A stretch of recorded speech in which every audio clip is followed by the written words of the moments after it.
అమెరికాపై భీకర మంచు తుఫాను విరుచుకుపడింది. పలు ప్రాంతాలను అతలాకుతలం చేస్తుంది. టెక్సాస్ నుంచి వర్జీనియా వరకు దాదాపు 11 దక్షిణాది రాష్ట్రాల్లో భారీ స్థాయిలో మంచు వర్షంతో పాటు అత్యంత కనిష్ట ఉష్ణోగ్రతలు నమోదవుతున్నాయి. టెక్సాస్, ఒక్లహామాపై భీకర పంజా విసురుతోంది. దీని కారణంగా పలు రాష్ట్రాల్లో విమాన సర్వీసులకు ఆటంకం కలిగింది.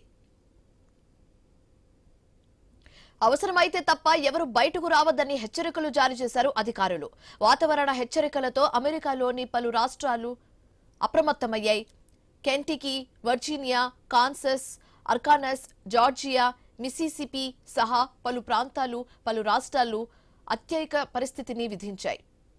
మిసిసిపి, ఫ్లోరిడా వంటి దక్షిణాది రాష్ట్రాల్లోనూ ప్రమాదకర స్థాయిలో చలి వాతావరణం ఉంటుందని అధికారులు వెల్లడించారు.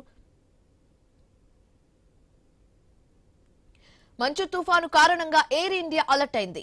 ఇవాళ రేపు న్యూయార్క్, న్యూజెర్సీలకు వెళ్లే అక్కడి నుంచి వచ్చే విమాన సర్వీసులను రద్దు చేసినట్లుగా ప్రకటించింది. ప్రయాణికులకు ఈ మేరకు అడ్వైజరీ కూడా జారీ చేసింది. ముందస్తు టికెట్ కొనుగోలు చేసుకున్న వారికి తమ సిబ్బంది అందుబాటులో ఉంటారని పేర్కొంది.